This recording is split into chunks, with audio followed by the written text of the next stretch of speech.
This last video is going to walk us through the calculator shortcut for proportions. Now, this is clearly a proportion because proportion, we want to think percentages, so we can see that a percentage is given to you. Acme Today reports that 5% of US adults have seen an extraterrestrial being.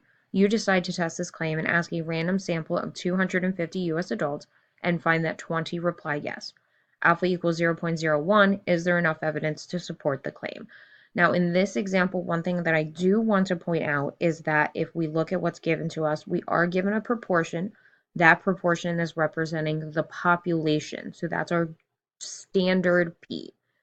They're not giving us our P hat value, but what they are giving us is they're giving us the number of successes and our sample size. So to find P hat, first thing that we're going to do is we're going to take x divided by n. So 20 divided by 250, that's how I'm getting that 0.08 right there.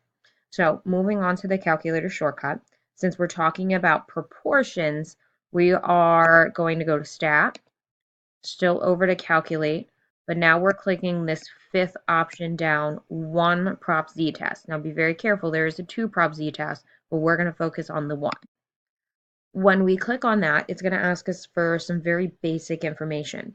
First thing is P. P is always based off of what you use for your hypotheses. So in this example, it's the 0.05.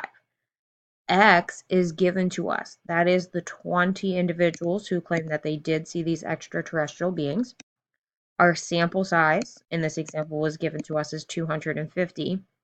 And then from there, our proportion that represents our Haas statement, so does not equals.